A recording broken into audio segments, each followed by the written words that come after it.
Rehefa ali tafaraka amintsika pijery ny RTN indray tompoko lasy tompoko vavy amin'izao aliny talata fahadimy volana desambra taona 17 izao dia manasanao mpitiavana ihany koa izay anaraka ny fandarantsika rehefa aliny talata toy izao eto amin'ny tsy télé mamitsika ity araka ny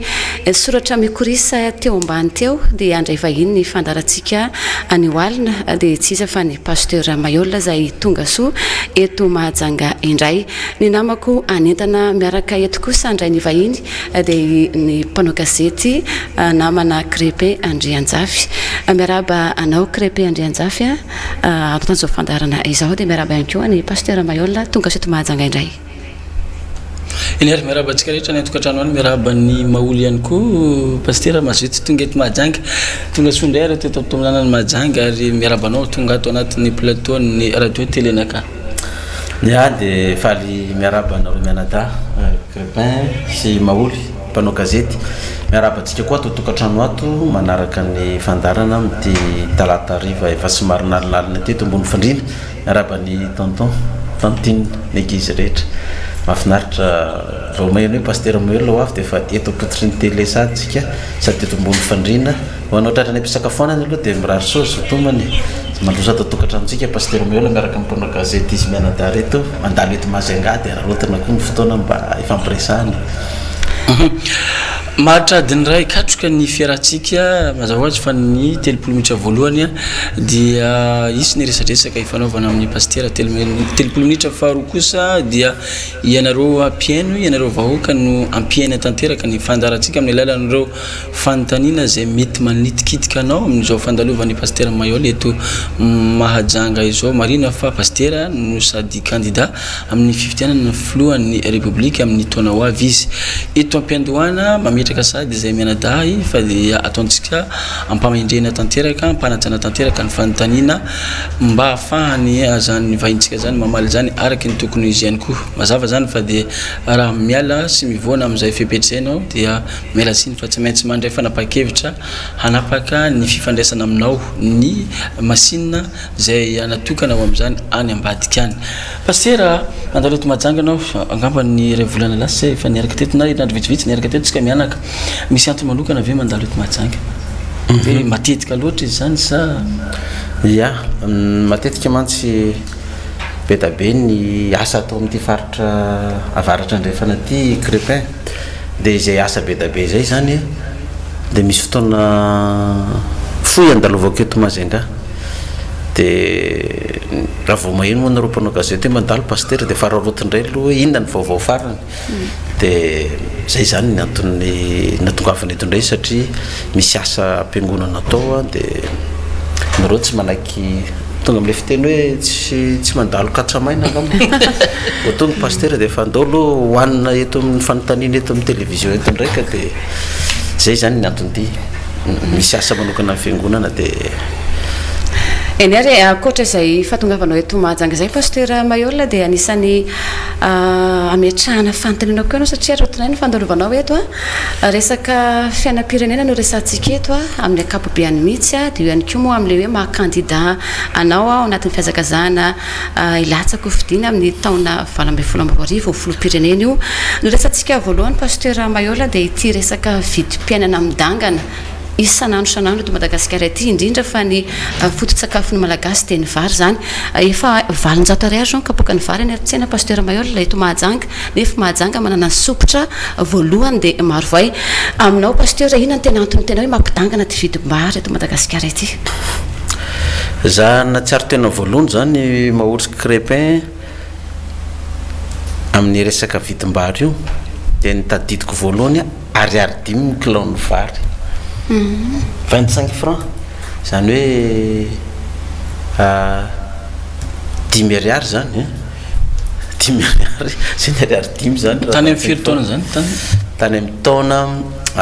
66-67 tany hoany ariary efatra ariary 10 taona kilao ny vary tamin'izany za mako teraka tamin'ny fahaleovan-tena 1960 26 mai 1960 niteraka tao manakary zany hoe zandroko ray volana zany ny fahaleovan-tena dia tany amin'ny taona 1965 66 67 tany ariary 5 ny kilao ny vary dia rehefa avy eo niakatra ariary 7 dia nikisaka teny izy io a dia tany amin'ny 77 tany hoany ray a dia niakatra raiky amby folo le kilao ny vary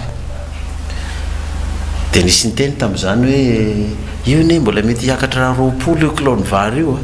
dia resy izy hoe tsary koa dia rediredy zao rehefa tsy ho zaka ny raiky amby folo ny kilao ary ny laharana ny vary tamin'izany a fa mora ny vidiny raiky amby folo fa ny laharana dia arakaraky nisy n'iren'le grève ny fandimby teto amintsika reny zany 72 sy ny sisa reny dia niakatra izy io vidim-bary io tsy vidim-bary ihany fa ny vidim-piainana dia amin'izao vanim-potoana iainantsika taty amin'ny ataontsika hoe ny andron'ny démocratie taty zany a dia ny zavatra misy dia ity isaky ny miditra ny volana décembre sy janvier novembre décembre janvier février alohan'ny akarany vary zany dia mahazo tombony foana ny mpandrarara bary sy ny mpanango-bary fa miakatra foana io vidim-bary io a manapatonga ny fiakaran'ny vary zany Pasteur, inona ny antony mety mahatonga an'izay? Nareo zao niainana zany 10 ariary zany aty amin'ny 2017 tsika valonjato ny kapoaka. Inona mety mahatonga an'izay? Zany zao valonjato zany nahazo vary ray gony zany tamin'ny andro fahatandranay a nahazo vary ray gony zany fa ny mampatonga an'io zany a le politika mihitsy zany le politika ny resaka vary ty mihitsy zany ny hitako zay mpitondra fanjakana ny fandimy tao tsy mbola nahita vahaolana an'izy io nefa io ny foto-tsakafon'ny gasy zany dia asa angamba mety rapitso rafaka pitso vao mety iva io fa zay nandalo teo loatra amin'izao dia nalalana koa le vidin'ny vary na le vidin'ny lasantsy ny sisa dia vao mainky io mampiakatra anazy. Dia aminao Pasteur, ianao anisan'ny manana atao hoe vinam-piarahamonina satria candidat latsaka fidiana tsy andry an'izay 2018 zay kosa angamba Pasteur fa inona hoe vahaolana foezaka atolotrao amin'izao fiakarana vidim-bary zao. Io zany raha tsy olona mifanjakana ianao tsy afaka tsy manana fahefana anao an'izany. Eny vahaolana fotsiny zany no arosika ianao zany dia tsy manana fahafana anao an'izany ianao fa rehefa mifanjakana ianao no tokony mampiatra an'izany efa nytenen'io foana hatramin'izay fa tsisy vahaolana mihitsy le izy. Pasteur ohatra ny manana fifandraisana mpitondra fanjakana tsy azo atolotra ve ny hevitra? Ireo mpitondra fanjakana ny fandimby rehetrarehetra tao fa nomeko hevitra daholy fa ianao moa kely sy madinika ery ambany ery dia tsy mihaino zareo kina moa ny azonao atao ary za rehefa miresaka amin'ireo amin'ny radio sy ny télé sy manao conférence de presse igny za rehefa miresaka mitondra fanjakana fa mitondra fanjakana nge tsy rakanao audience tsy tena tsoroko eto tsy mbola nisy ireo filoham-pirenena zay ny fandimby ireo nangatahako audience ka nandray ana amin'ny vantana tsisy naray ary nefa za ny vahaolana dia rehefa tsy mety mandray anary zareo dia any amin'ny gazety sy ny radio sy ny télé ndray ihany manao conférence de presse fa tsisy mihaino to hoe misy mihaino ve fa Pasteur Mailhol ve zany azo ahidina tsara ny vidim-bary sy ny vidina solika eto Madagasikara? Azo amin'ny akapobeany mihitsiny azo ampidinina io raha voafehy tsara ny fitantanana zany misy bonne gouvernance mazava tsara atao mampatonga ny vidim-piainana eto amintsika tsy voafehiny dia zao hoe ny anton'izy io dia noho ny romena-da tsara zao ny anton'izy io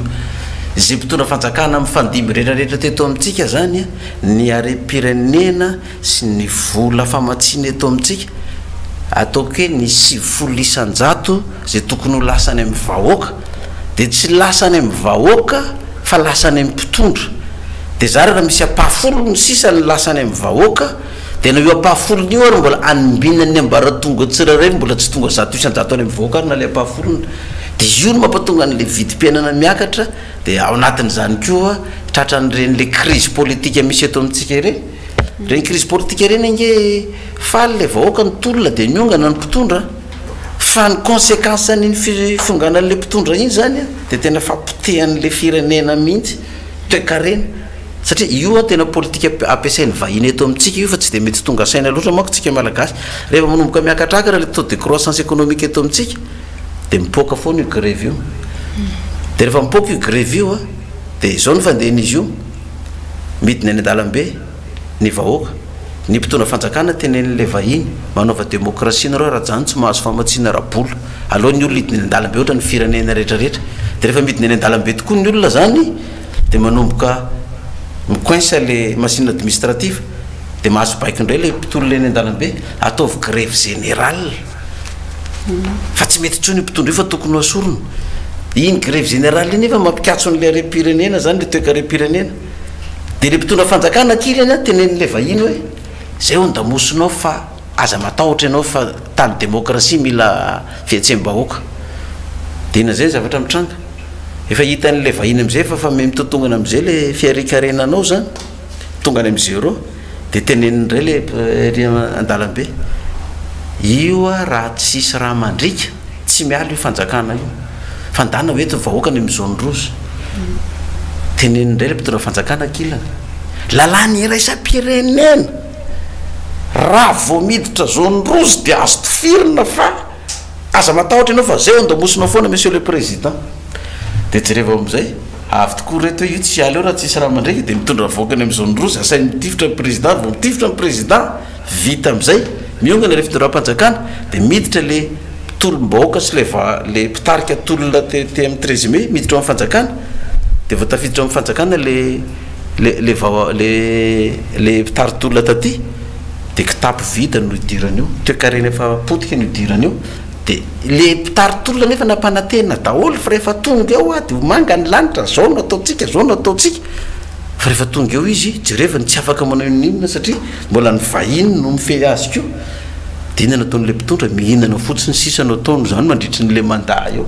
satria zavatra tsy nao tsy tompo fahefana tsisy ninonako de mihinana fotsiny izy de izay le fihinanan'izay mampatonga an'le vidim-piainana miakatra satria le harem-pirenena zany tsy tonga any amin'ny vahoaka intsony fa lasa le mpitondra sy mpanao politika sy ny mpandraraha mifanaraka amin'ny mpanao politika no matavy amin'ny harem-pirenena amin'ny fandroanana harem-pirenena tsokotsoko na volamena na bois de rose na vatsoa ny fanaovana fera amina vary koa de fa fera be ngy vary io mampatongana izy io miakatra ohatrany io mandalo étape firy iny vary iny vo tonga any amin'ny mpihinana zany hoe misy pakatombony mpiry eo zany vo tonga any mpihinana le izy de zay mampiakatra vidina izy de amarana ko azy de ty rehefa tonga le mpitarika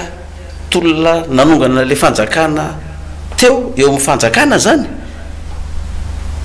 de roa taona na telo taona manomboka disy fanantenana le vahoaka de voizin'le mpitondra niala teo ndray hoe andao hidina andalambe grevy de mitendray le vahiny eno tsara miteny le vahiny crépin ozy izy mantsen'le mpitondra fanjakana vaovao tsy mahaza vela mbola hidina andalambe zany ny olona aloha fa nytoekarena reo mbola potika fa avy aloha aloha hiakatra ny toekarena fa raha vao daholo zay fitokonana eny andalambe ny rahavaravo daholo de midina daholo numéro raiky tsisy mavita mihitsy satria nahoana enareo mbola mila mamerina ny vola nitrosanareo aminay mila mamerina aloha ka mila kalimena lamina ny tany aloha ampitomboly ny harem-pirenena hamerenareo ny volanay fa rehefa tafaverina ny volanay ka miakatrakatra ny harem-pirenenanareo avy aloha ndray ny olona hidina andalambe de io zany ny antony mampatonga an'le vidim-piainana miakatra io ary zay ny enany mampatonga anazy zany tsy mba partizan reo le olona hoe hidina andalambe nongana fanjakana zany fa zay koa naresaka fanapaha-kevitra za tsy any andalambe nokako fanjakana satria zay fanjakana raray tany andalambe mazava ho azy fa eny andalambe koa nakany olona azy aloha za rotsaka hofidina fa ho avatiko politika io tsy politika ohatra zay tsony ny iainantsika eto amana ny vidim-piainana io fa misy vahaolana azo atao amin'io tsara zay indrindra pasteur resaka politika somary avolenta kely ianao teo resaka hoe misy mpitarotolona de misy ny filohan'ny république de misy ny fampitifirana ohatrany tehiteny pasteur hoe ny filoha ara-valomanana ve zany no nitifitra tamin'ny 2009 iny satria mbola adevitra be mihitsy adevitra iny ary tena misy resaka avolenta be indrindra misetry ny fitsarana fa ny fianakaviam-be resam-pirenena moa namoaka lesazy fa lesazy tsy miatra amin'le olona satria ho an'ny malagasy le izy atreto de hoe izy ary no nitifitra izy ary no nitifitra izy nany mibaika nefa ny schéma ny kisarisary navoaka amin'ny pasteur de hoe nisy ny taritolona de misy mpitondra raha ny fanazavanao zany de ty le mpitondra ty nitifitra tamin'ny 2009 iny zany a ny fitsarana ihany no afaka amoaka an'izay fa itsika ty zany afaka manao interprétation daholo hoe ny anina avy tany amin'ny filora valomanana iny ao avy tany amin'ny tetezamita ihany no nanao ny fitifirana iny mba handotona ny filora valomanana ohatrany tamin'ny 2002 hoe ratsiraka manampaka tetezana de zay raha valomanana ihany manampaka tetezana mba handotona ny ratsiraka izay zany le politika maloto eto amitsika politika maloto be ohatran'zany natao eto amitsika mba azahoana seza mba atongavany eo amin'ny fitondrana de kanefany a io tena lasa hoe nitody tsy misy fa natao no miverina ary mpanao politika eto amintsika tena miaina amin'ny politika ny valifaty io zay nataonao tamin'le anankiray teo dia mivampifototra aminao koa indra anao tonga amin'ny fanjakana io ka in'le resaka fitifirana iny zany raha fanazavana ny meko tao misy resaka vahiny ao an-damosiny reny misy resaka vahiny eo an-damosiny reny dia ny fitsandrahana any reny zany jerevona ny filoratsiraka ary tamin'ireny 86 reny misy resaka politika avo lenta ao dia misy tosika avy any amin'ny vahiny foana araka le fanazavako tao hoe rehefa hitan'le vahiny fa miakatra ny toe-karem-pirenena atosiny ny mpanohatra andeha hanonga mpanjakana dia ny mpitondra fanjakana tohanany hoe aza mataora fa ondamosinao foana zay raha mbola misy président république mahiny feo avy amin'ny vahiny ny communauté internationale manao hoe mahazo reconnaissance internationale lenao zay ondamosinao fa condition zay ny mibaiko anao dia ozy izy ny président oui monsieur midika ve zany pasteur tsy rehefa tonga eo amin'ny taona ho avy tsy ampiditra trosa ho an'ny malagasy tsy heny feofampiraharaha amin'ny fianakaviana resam-pirenena izy zany hoe tsy ampiditra trosa anafaka ny trosa zay ny mission nanranana fa tsy ampiditra trosa amahany io trosatsika io misy fomba fanaovana an'io io fandresako foana hoe taloha fa zany hoe le mpitondra hoa tsy mihaina za voaopa foana hoe mpaminany sandoka iady inona moa ny olona mpaminany sandoko fa rehefa tonga amin'ny fotoana io hitatsika fa azo atao mamahany io fa ianao kosa aloha na inona ataonao na inona ataonao tsy afaka hiala amin'ireo firenena vahiny renao satria ianao nosy tsy afaka hitokamonina eto tsika na inona olazaina na inona olazaina tsy afaka hitokamonina anao fa saingin'izao kosa ho avadika hoa le politika mba politika tombotsoa iraisana fa tsy hoe tombotsoa ny vahiny foana dia ny mpitondra atsika rehefa mahazo ny commission sy ny tombotsoa ny manokana dia tsy miraharaha ny voaka malagasy fa mandady mitaona ny ao raha betsaka na fito taona ka miala eo dia mba manan-karena fa tsy hoe miala eo dia mahantra ozy izy ny sasany zay hoe tsisy mpanao politika zay mpanao politika mijery vaoaka ozy izy mahantra jerefo professeur zafy zao président nahantra indrindra teto madagasikara dia ahoana pasteur satria tsy mba nihinana nefa zay président rehetra hoe mihinana daholo rehefa miala mba voky dia ahoana ianao am'zany raha tonga eo tsy hantra zany ianao satria anaraka n'le politika nehetrarehetinao ampandrosoa madagasikara ka hitanareo nany anjery olona nany dia zao hoe Pasteur Mailhol mangoro karena amin'ny ampafolo karena zavatra misy nefa ny dity raha ny amin'ny baiboly tokoa ny zavatra tokony alaina amin'ny vahoaka hoe meo ankaisara zay ankaisara n'Andriamanitra zay n'Andriamanitra raha makany amin'ny vahoaka zany raha ny baiboly na rahana dia 10% zany raha betsaka na 15% raha farafabetsany raha to hoe mitaxa sy ny TVA tokony aloha zany tokony 10 na 15% dia ny 90% zany mba mijanona any amin'ny vahoaka dia ohatr'izay koa raha ny ampiangonana ny ampafolony any nazonao alaina fa ny 90 mijanona any ny fanjakana koa zany raha haka any amin'ny vahoaka tokony ampafolony any no alaina any amin'ny vahoaka fa ny 90 mijanona amin'ny vahoaka fa le monde à l'envers ny zao izy mianadahy ny mpitondra fanjakana zay nitaoko hoe ny fandimbo teo za tsy ampanganizanizy fa samy mijeritsika ny 90 isan-jato ny arem-pirenena lasa ny mpitondra fanjakana zay mifampiraharaha amin'ny vahiny sy ny rehetrarehetra eo fa zary raha misy ampahafolo ny tonga any amin'ny vahoaka fa io raha mba nataony mpitondra fanjakana hatramin'izay hoe io arem-pirenena miditra boîte de rose io aloha ny 90 mba ho any amin'ny vahoaka anaovana ny asa ampitombona karama ny mpiasa amena ikarakarana ny fandriam-pahalemana anampianan'ireo polisy gendarme sy maramila reo mampimebenka sady mampalelo mahita andren'le polisy maramila gendarme na mitenihana ary ny trano hipetrahany ary tsy zarizary tena mampalahelo izy nefa raha arem-pirenenantsika reo zany hoe toka hoe ny 90 isan-jato nyreo arem-pirenena hatramin'izay mba lasa tany amin'ny vahoaka efa tsy zotsontsika zao ny olana pasteur inona ny antoka ahafahanao ilazan'ny vahoaka hoe zay tokoa ny zavatra itranaka rehefa tonga eo ianao satria zao mbola pasteur ary ianao zao dia efa mandeha mer 44 V8 ny trano ny joalajoala ahoana ny ny vahoaka an'izany hoe vao maika ary ve Pasteur Mailhol tonga président république dia tsanapotsina posy foana zika zay jerefo tsara za tena ny ainga atao amin'ny tsy misy le Fiangonana Apokalypsy fa tonga amin'ny toerana teneninareo io misy code secret io zany inona ny code secret n'io ny 90 mijanona any amin'ny vahoaka ny areny fa ny ampahafolony ihany io ny ampahafolony io ka raha zay koa no ataonao mitondra firenena io ny arem-pirenentsika io ny volamena ny vatsoa ny bois de rose ny pétrole ny lasantsy eto amintsika io omeo ny vahoaka ny 50 dia ny pahafolony ihany no tazon'ny fanjakana fa na eo pahafolony io tsy isy fanjakana mahanitra zany raha pahafolony io no tazoniny fa lasa io firenena io lasa io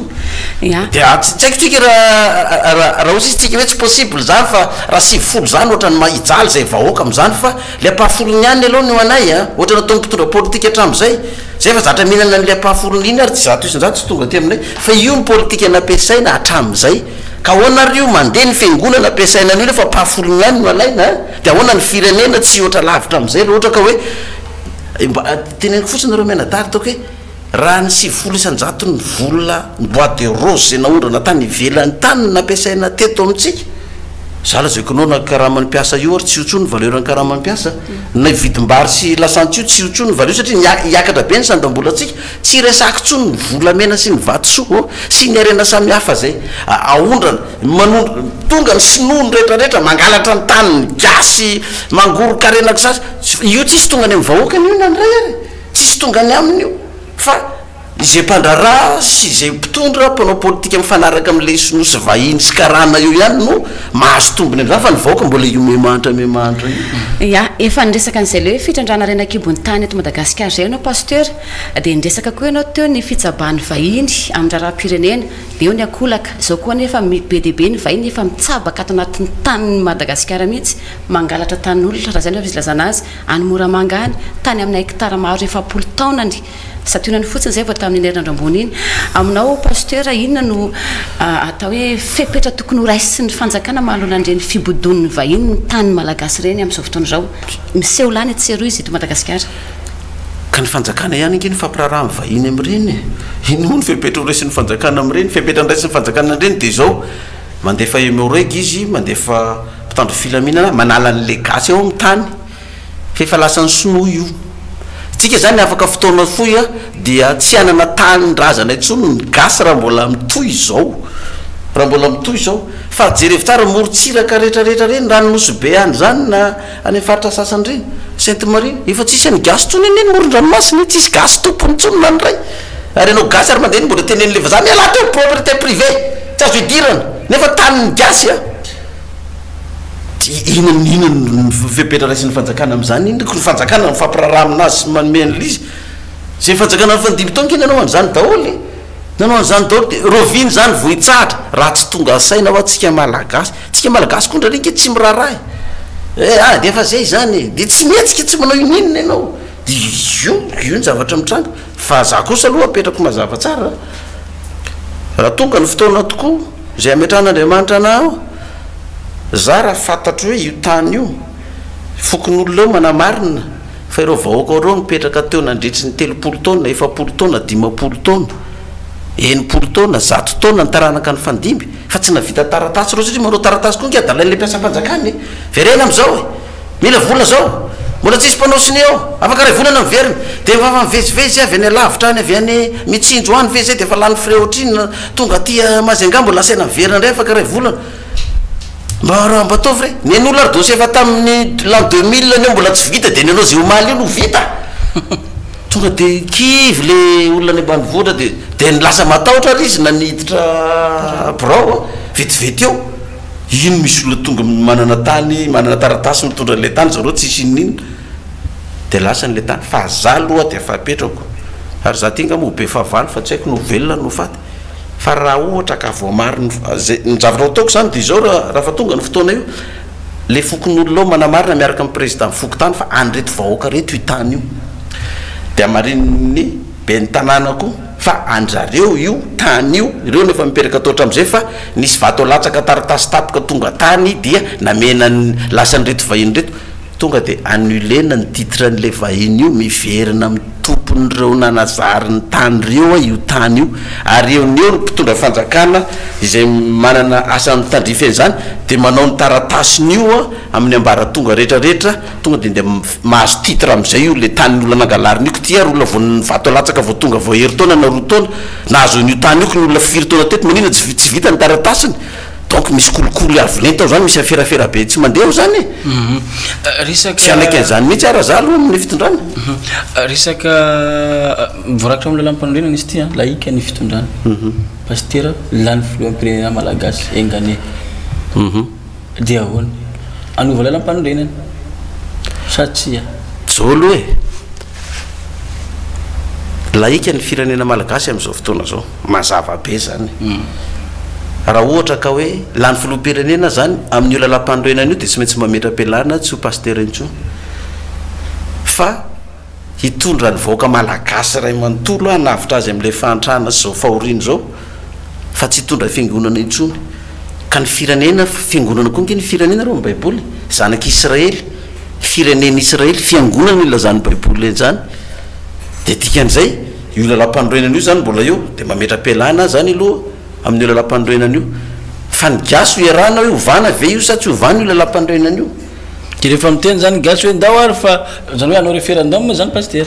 ka tsy maintsy iarahako ny gasy fa za tsy anao zay tiako ano tiako atao tsy tiako atao ka eo am'izay zany mitombona le tenin'ny vahoaka malagasy indrindra eto Mahajanga hoe raha voalany pasteur Mailhol lasa apokalypsy daholo isika malagasy satria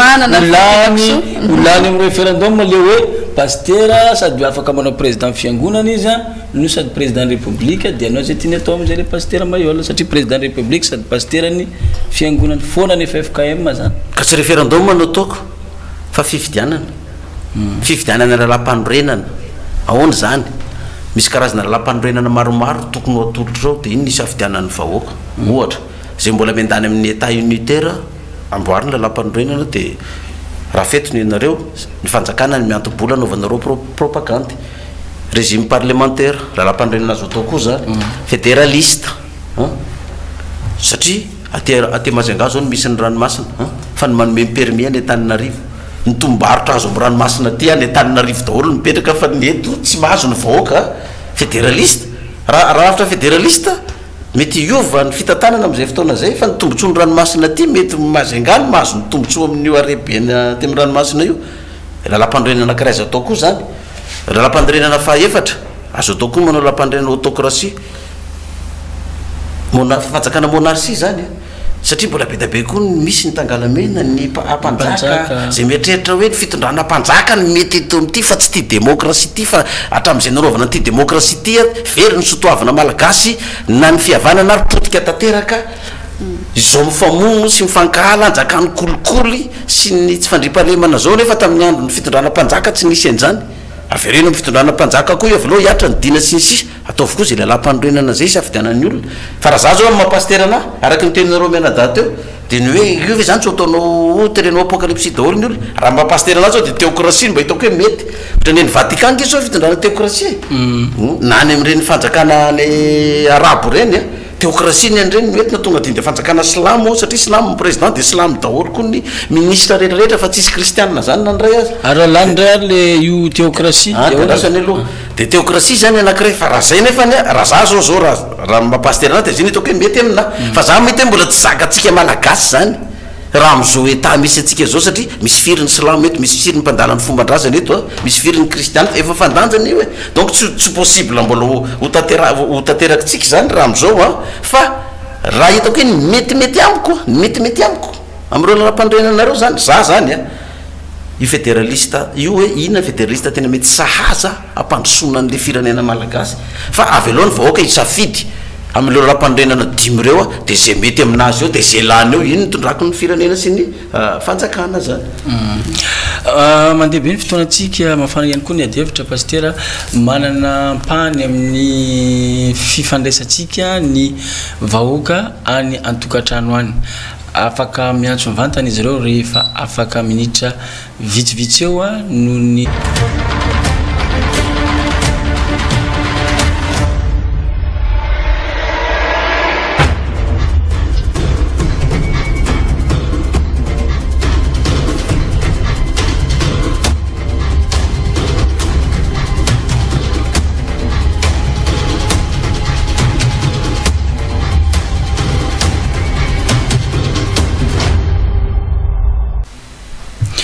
Enery elana tsy toko lasy toko avy raha nahita fahatapahana tampoka isika tany amin'ny fokotany sasantsasany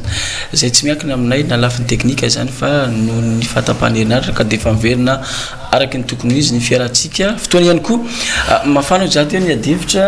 manana ampahany fotoana afana miaraka amintsika telo mianaka ny vahoaka mpiaino any tokantrano any angamba vokantsika amin'izay ny laharana namana maoly afa tsika miantso mivantana mametra-pantenena Pasteur Mailhol amin'izao fiarantsika alina zao dia ny laharan-tarobio amin'ny orange ny 032 98 453 42 032 98 453 42 mandra-piandro ny antsonareo dia tozizanay hatrany ny adevitra eto amin'ny tsy satria rotinay ny fandana Pasteur Mailhol amresaka fifidianana teo ianao Pasteur lampanorenana fa hidirantsika kosa ndray fifidianana filoham-pirenena izay anisan'ny ho candidat ianao betsaka ny resaka mandeha tseroa hoe sao dia fandrebirebena fotsiny ny saim-bahoaka izay hoe filatsako fidinao izay fa tena ilatsaka marina venao ho saisedra ny fifidianana 2018 ve Pasteur Mailhol alohan'izay tamin'ny herinandro lasa iny sy ty miditra ty Pasteur saika rakotranao ny gazety rehetra teto Madagasikara misy milaza fa misy milaza fiainana manokana misy milaza ny paika politika zay mety hitranga amin'ny fifidianana ohatra amin'izany mety hoe ho lasa candidat ny antoko zao ny Pasteur fa tsy candidat ny GFFM mety tsy hanao tampoka inona ny tena zava-misy marina ty zany tsy resaka vazivazy tsony ty fa ny aho araky nambarako teo hoe mission na ny ran'Andriamanitra iraka ny nampanaovina ana dia efa tonga ny fanambarana iny tamin'ny senkoa dia ambarako le izy tsy afaka miverina amin'izay satria zay le mission na ny ranana ka na izy iteny eo na izy iteny eo dia tsisy afaka manakana ana amin'izany tsony zany fa tsy olombelona naniraka ana na communauté internationale na olona hafa fa ten'Andriamanitra mihitsy ny naniraka ana dia tsy miverina amin'izay tsony aho zany na inona zavatra resahanao izy anao miseho amin'ny gazety sy ny télé rehetrarehetra mihetsiketsika ty zany misy antso ambadika ao azafady manaova moramora mikisaka kely ny fahita lavitra azafady lavidavitra azafady eo manaona tompoko avaizany miantso tsara rano ny Pasteur Mailhol zao hoe ny fomba hoentin'ny fondra ny firenena dia ny fomba maha-Pasteur azy ka ny tompo isan-karazany ao ny tompo fitondrasana malagasy amin'le hoe misy amin'le fomban-drazana mahagaby ohatra hoe le sakalava miangatra zany aloha tonga dia toko direct le resaka dia aiza hoaiza amin'izay tsy anjana zay amin'le fomba malagasy zay ny fomba fivavahana amin'ny fivavahana amin'le fomba gasy firazanana zay eliary sotra toko angamba ny feno dimy fanontaniana dia mamaly Pasteur avy amin'ny tsara rano miandro ny fanontaniana manaraka avy amin'ny ponina indray tsika manaona tompoko salama tompoko avy aizany miantso eny tompoko ndahoary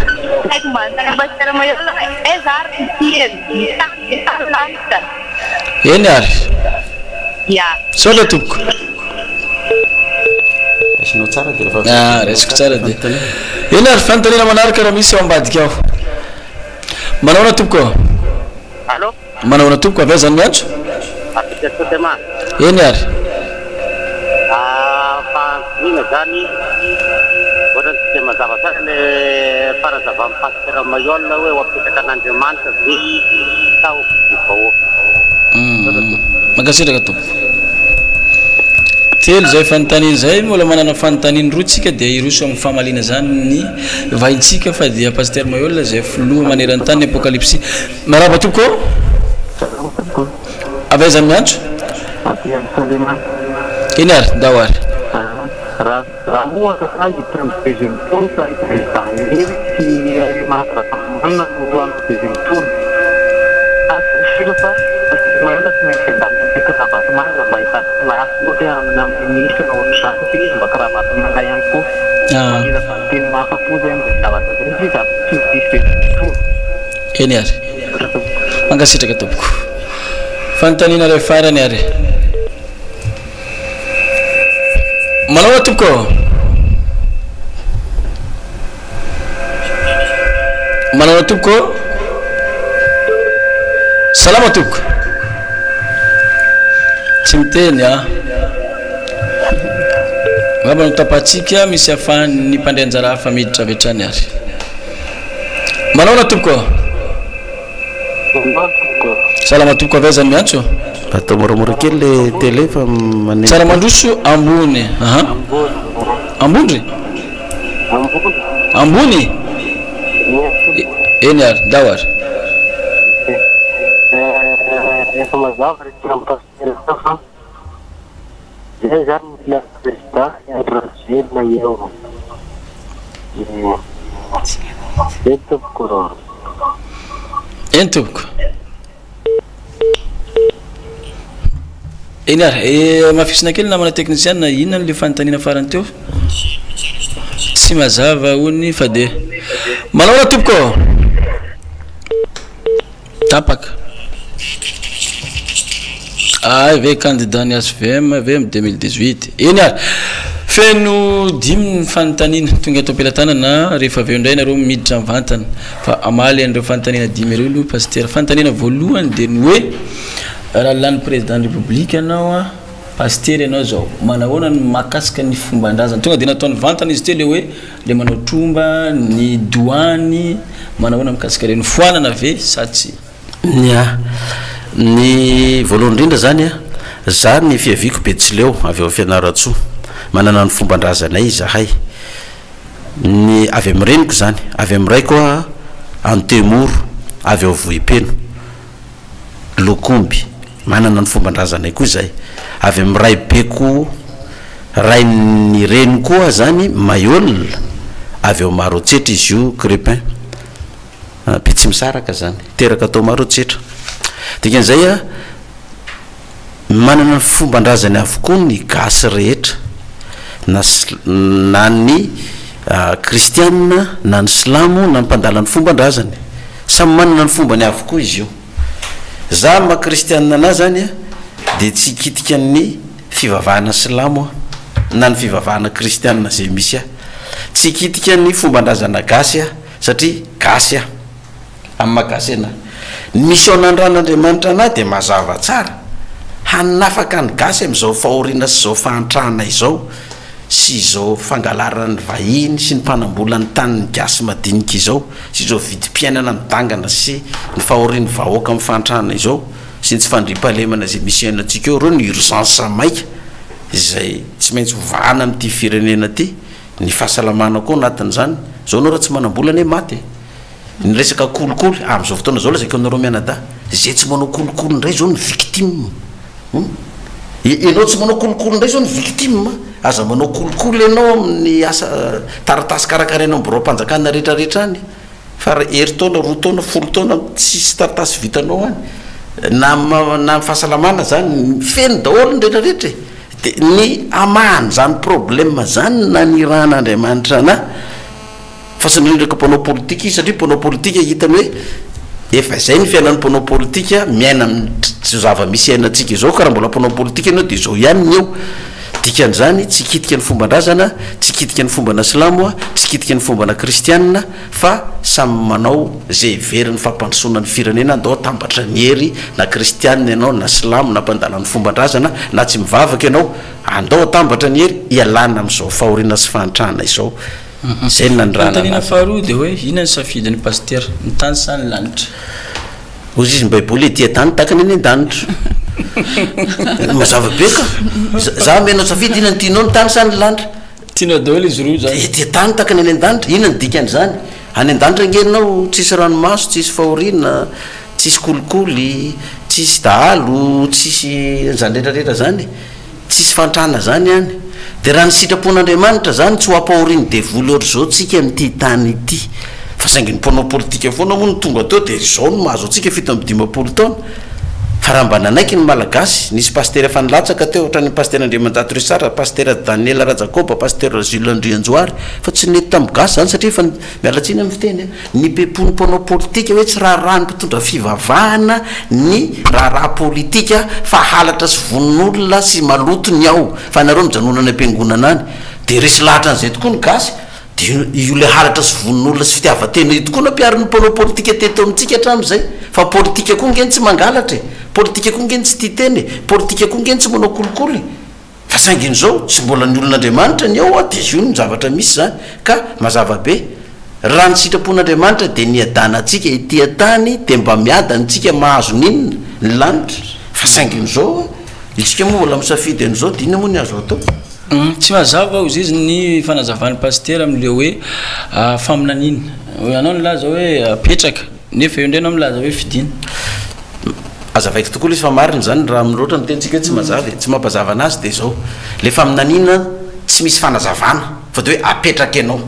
raha tonga ny fanambarana men'Andriamanitra ana tamin'ny talohan'ny sainko endana ataovy ny fanambarana amin'ny sainko fa ametraka anao am'izay hamonjy nyity firenena ity fa reko ny fahorian'ny voaka malagasy ny fijaliany zay ihany le déclaration de anjaranao zany manao analyse n'le faminanina manao jery inona ny tiany zany ho resahany de zavatra telo ihany nafana mametraka olona amin'ny fitondrana na maty ny filoham-pirenena na mametra-pialana ny filoham-pirenena de nylalampanorenana manao hoe ny présidentsy anany no misolo azy eo raha izay fomba ametrahany olona anankiray fomba ametrahany olona faharoa de ity 72 grève be raha mandrika faty olona miala mpitondra misy apetraka vaovao 91 2002 2009 raisitsika farany tao grève raha mandrika be napetraka filohan'ny rajoelona tsisy fifidianana de fa zao mbola tsy voazavako le fanontaniana tao zay fa metrahan'olona faharoa zay fa za raha mitondra olona eny an-dalambe mavita satria zao zay matondra olona an-dalambe manana vahoaka de mahonga mpanjakana fa raha za raha mitondra olona an-dalambe feniko 13 mai io fa mbola nampy anany tim mbola nampy anany mapara idodo de SP raha fanandatsika ho avy koa ny armada sy zay olona mahita nyzao fahoriana tena fa crise amin'ny fiainana zao ho avy daholo mazaka olona zany raha za tarika eo satria reo mpanao politika reo franchement ampanetry teny any lazako an'izany reo tsy matarika vahoaka reo satria fa tsy crédible atsony reo mpanao politika reo zany miandry tataka fotsiny hoe izy ny mavita matarika eo fa zay mavita matarika tonga ty de mirodana daholo tonga de anao ny président rehefa avy eo de fa misy raha mandrika eo misy faty olona fa za tsy hifidy an'izany tsy niditra tamin'izany fa inona ny fomba ametrahana olona fanotelona fifidianana fa ametrahana olona fanotelona ka raha déclaration ary zany de inona ny mety amintsika déclaration ataoko hivavaka ave mba ho faty le filoham-pirenena de zao napetraka ao discompte am'izany satria tsy zany hipetraka eo fa ny président ny sénat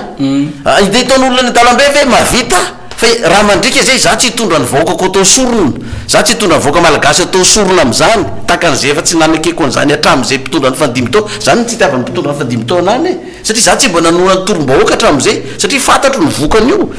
de inona zany nsafidin'raisiko raha fa samy apetraka ihany Andriamanitra zany ianao tsy nanazavo inona nametrahanao anao de aloha anao déclaration zany araka zay mifangatan'le olona hatramin'izay hoe zay mangataka anao pasteur milatsafa mijaly fa raiso ny andraikitra anareo mpitondra fivavahana fa zavelopitehny mpanao politika ty fireneny ty andana raiso ny andraikitra anareo za mbola tsisy baiko avy amin'Andriamanitra am'izany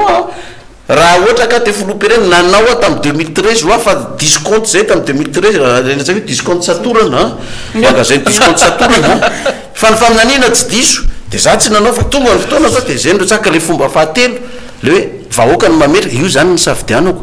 fa io nge raha ohatra ka tsisy fifidianana io ka mikorotana ambony ambany ho arabaky teny ihany nge io apetraka io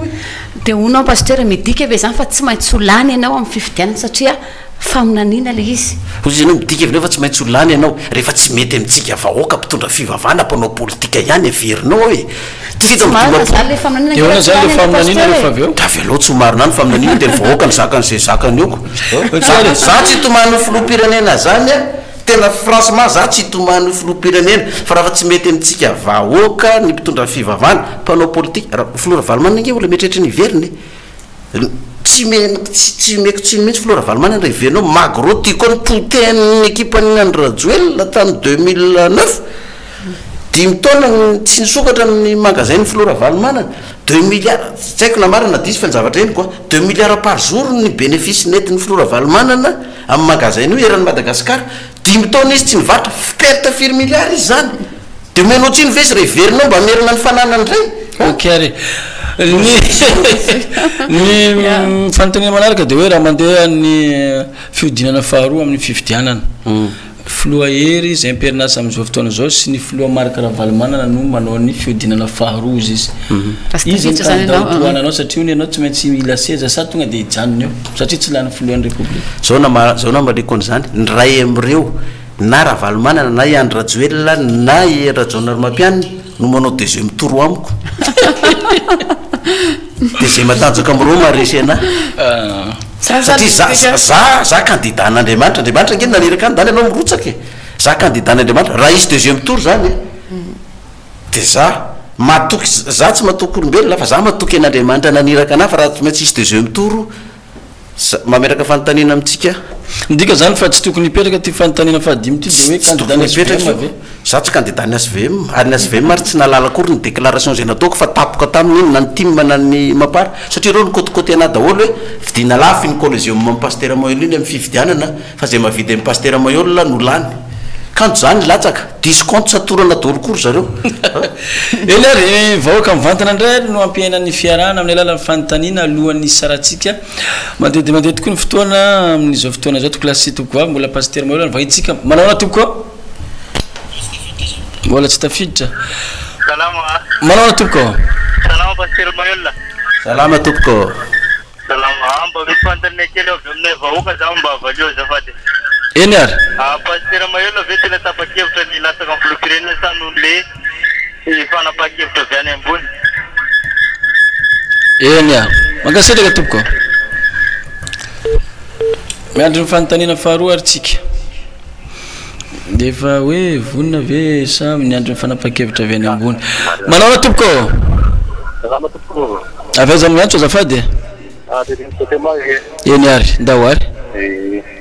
mba mitany tendrotsiny hoe sodisikaty fandro ndray Pasteur rehefa avy eo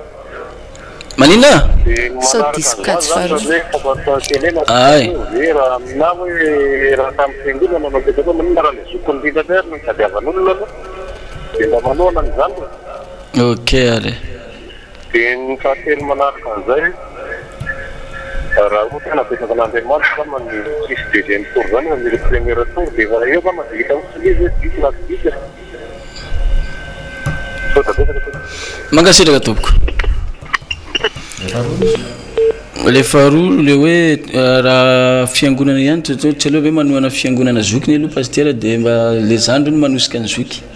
raha ilatsaka ihany de ny fahatelo de hoe tsy tokony misy deuxième tour fa premier tour de vita satria Andriamanitra no manoana fanontaniana manaraka salama tompoko allo manaona tompoko salama boka ty tsara mony eny ary tompoko mba mitany amin'ny Pasteur Mailhol zao satria zavatra taneko Pasteur Mailhol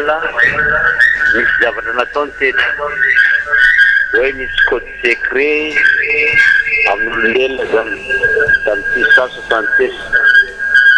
satria io zany mba tianay zavatra natao satria zay tamin'io nandeha tany tsy voavaly ny zavatra tsisy tara koatra ny lainga be nataony rangahy io Pasteur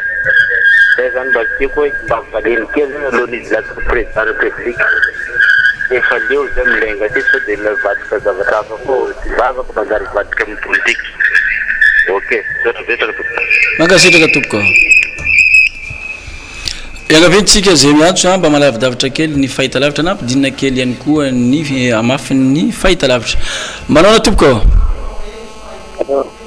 salama tompoko avy aizany miantso ambala vola ndao ary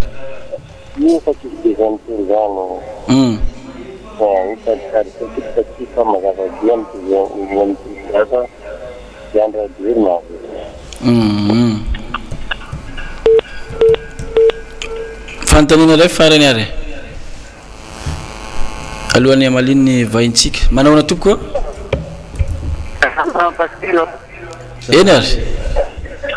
Sampai na yero le teknik pasir tu, ni ramai teman sih. anafaka ka tsy anatin'ny mission nandehan'Andriamanitra politika dia anafaka ny malagasy mbola ao anatin'ny maizina mbola manao manotopatiny karazana zany averiny kely aloha azafady efa lasa izy tsy de mazava loatra nazara tsy de naheno firy fa ratsiratsy ny fifandraisana taminy raha mbola afaka mamerina manao na tompoko manao na tompoko avaiza miantso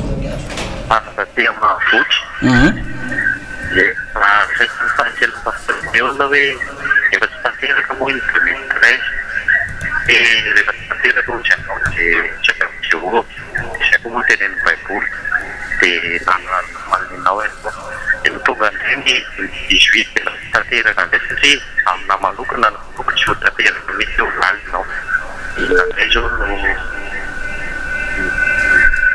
ifanokaniny manaraka hoe raha ohatrinao tsy aloha hoe fivavahana ihany aloha ny masona fa andeha hanao politika ary satria Jesosy anay tsy mba nitondra ny olona nandeha nanao politika izany fa izay nanao politika ny tany nitondra ny politikany fa Jesosy nitondra ny olona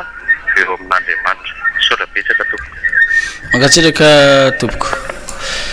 ireo so amin'ny famalina indray ary pasteur aveo ny tena vonina tokoa ilatsaka fa mivaliko to inika fa le fahavononana ao zany efa nambarako foana hoe tsy hoe zany ny teo filoham-pirenena de mirotsarotsaka fotsiny eny de miteniteny comme ça fotsiny hoe ohatra ny metimety indray ny anao filoham-pirenena fandao anao tsy mirisika an'izany rehefa Andriamanitra ny maniraka anahy mampiteny anahy ka azoko zay antoko zay de teneniko zay ohatr'izany tola nkely efa minanena ny resaka ohatra amin'izay reny crépin nomena totokanao tsika tomazaingava avolombelona zany tamin'ny androny tamin'izany mbola M3 TV ny télé privé tamin'izany de RTA de zary teto mazaingana nitabatavaina roa teto foana hoe mpaminany sandoka sinsisa fa nga nisy nivoana moa ny zavatra ny resaka tsy lasa filoratsiraka de tonga ravaly de tsy lasa ravaly de tonga ny tetezamita donc fahavononana zany iny efa tsy misy resaka hoe vonona ve sa tsy vonona efa tongotra mbiandakana tonga miteny betsala hoe roso toy tsy ampodiko fantanena farozy le fiangonana zoky ny tsy aloha ve ny zandry no manosika ny zoky aloha zao efa natosiky ny zandry ny foana ny zoky ny hatramin'izay amarino ndray raha diso zany fa tsy mbola nisy mpitondra fanjakana teto fiangonana zandry ny hatramin'izay fa ny mpanao politika zay nitondra fanjakana teto de nivoaka tamin'ny fiangonana zokony daholo fa tsy mpitondra fivavahana zokony mariako tsara fa mpivavaka amin'ny fiangonana zokony aiza ny firenetsika amin'izao fotoana zao nefany nazazo ao no mba nanoana ny mpanao politika mpitondra fanjakana amin'ny fiangonana zokony raha zay ny nazana anazy hatram'izay nisy ny fandimby tao hatram'izay tsy nisy afa-tsy mbola fiangonana katolika sy protestant tondra fanjakana tamintsika teto fandimidimy tao hatram'izay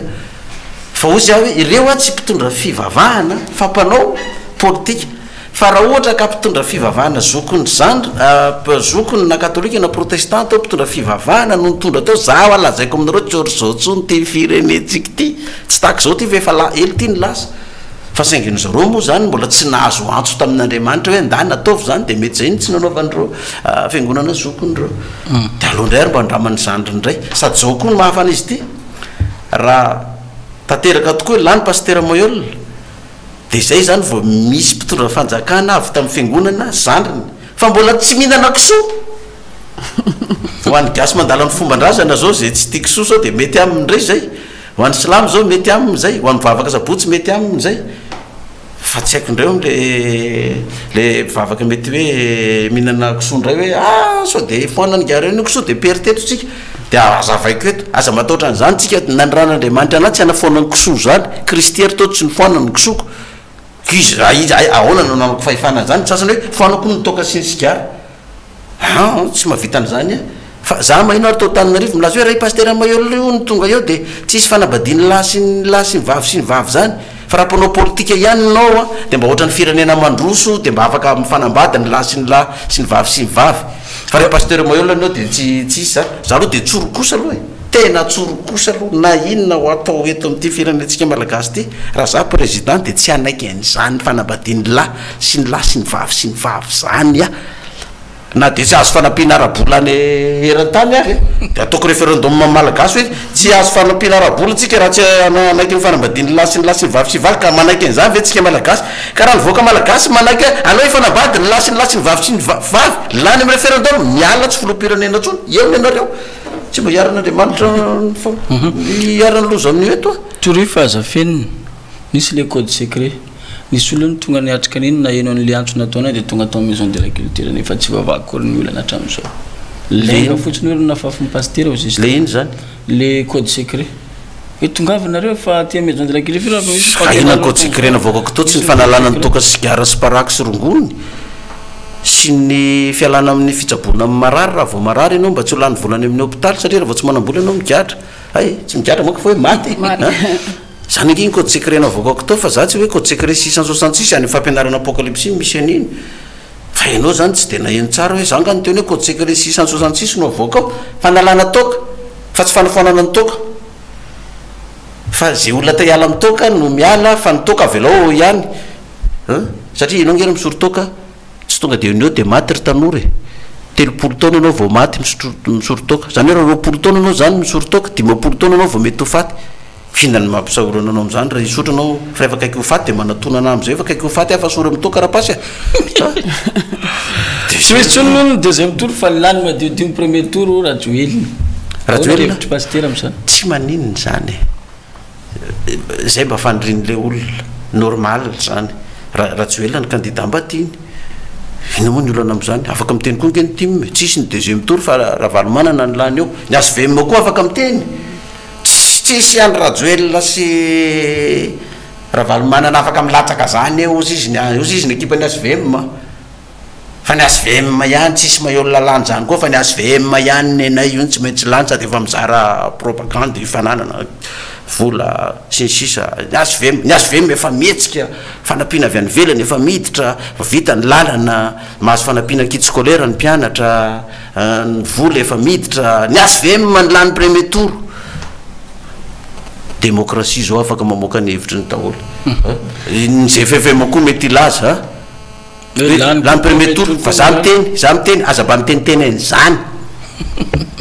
za dia efa milaza ny GFFM aza mba misesizesitra hoe lany premier tour hoe tsy aleo maniry tena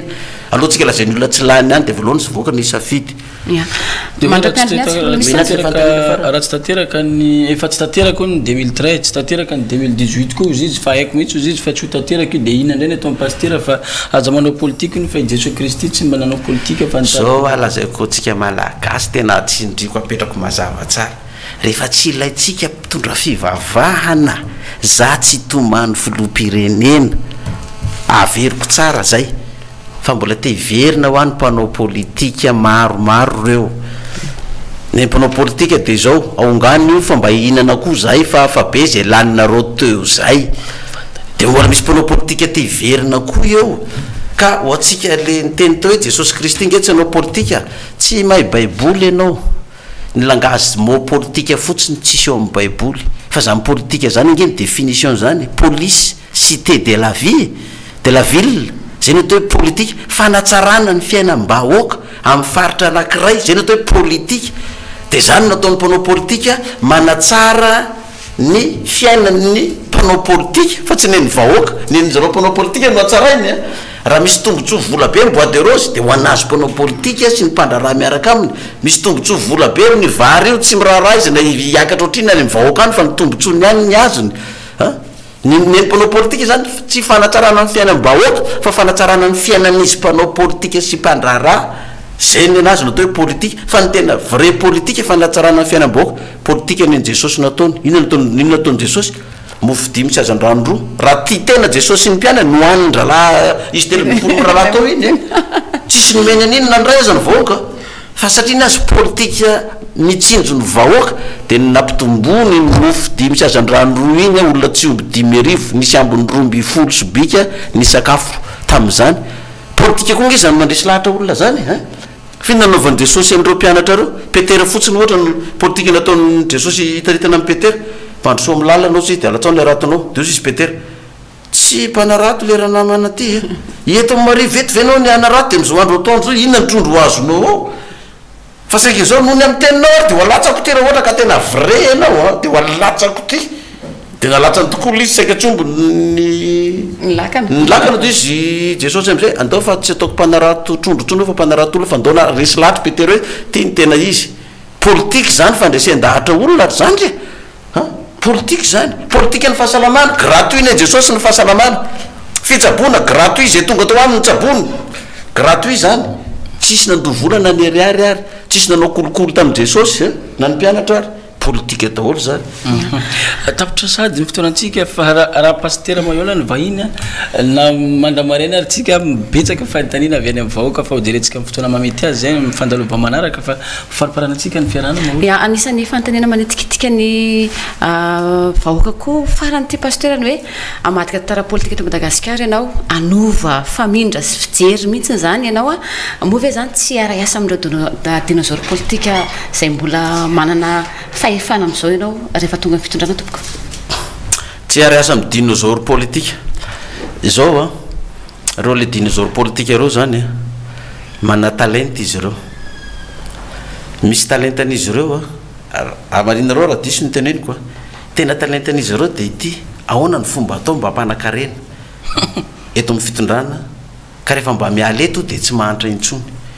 fa tsy mijery vahoaka talentan'izareo anankiray zay fa mana talenta ihany koa izy ireo mahita hoe zao a no tokony hampandrosoana nyity firenena ty fa sainginy tsy hafa manoatra izahay noho ny firenena vahiny satria natongavanay tao dia alabato ka voatery sy maintsy mifampiraharaha tamin'le firenena vahiny izahay dia nekeny fa tia ny condition fa rehefa tonga atao zay tsy afaka nanao ininona intsony fa tsy maintsy nanaraka ny baiko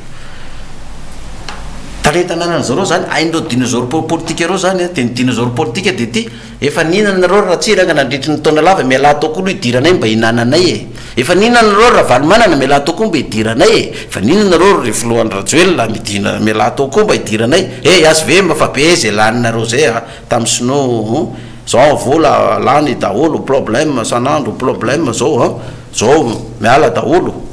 aloha koa mba hidiranay indray zay no mpanao politika fa zao za kosa aloha na mahita fa na izany naty zany aza mba misy saina tsara ihany am'ireo mpitondra atsika filoha teo aloha reo tiampandrosy firenena fa tsy afaka nanoatra izy fa zao tsy de ho arina reo tsy de ahilika ireo fa azo atao ihany mba maka andreo an'olotsaina ny zavatra angatako amin'izy ireo dia ity mpanolotsaina kaiky koa dia izao no teneniko aminy rehefa hitanareo fa manao afera bois de rose manao aferana volamena manao aferana vatosoa manao tokotina volam-panjakana dia mba teneno hoe io no nasesy tany anay Pasteur fa tandremo io no nampigadra anay Pasteur fa tandremo ka tsy voongana vonera ve Pasteur ty raha zany zava-misy zengeny azo any za felibera tsy nentina no an'izao tsy nentina nangokarena dia natsino zalahy tany amin'ny parlementaire raha afahan'ny vahoaka ho any no andamosinao crépin na ireo firenena vahiny reo tsy mahavita manongana anao zany rehefa mirahina antsika malagasy za zao dia gagan'zany hoe fifidianana ve ranga dia tsy maintsy vola avy any an-dafo no ampiasainy eto vo afaka anao fifidianana antsika dia tsy maintsy hofatoran'lay vahiny ianao satria nahoana volanay ny miasa amin'io kandidanay tsy maintsy apetraka eo fa za aloha hita reo vahiny reo aho hita fa za tsy kandidany fa kandidan'Andriamanitra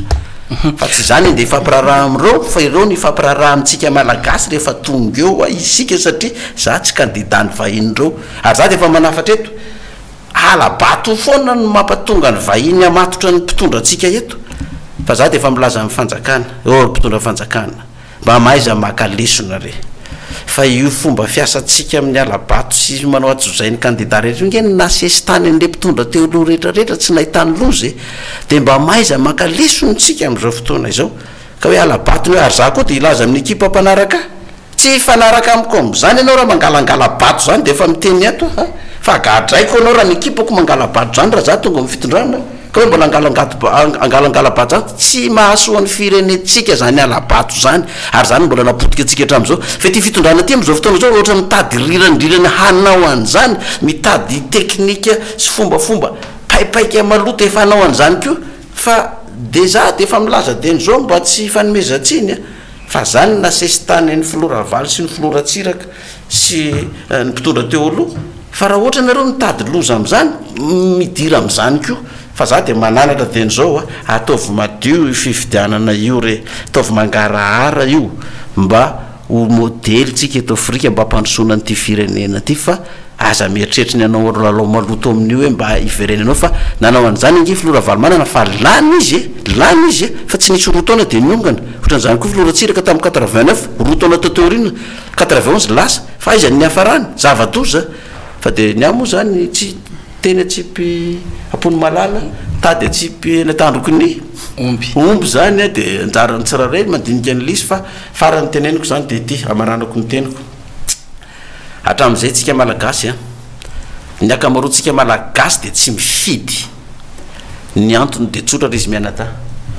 zay mifidy ny fiainana ihany ny fiainanay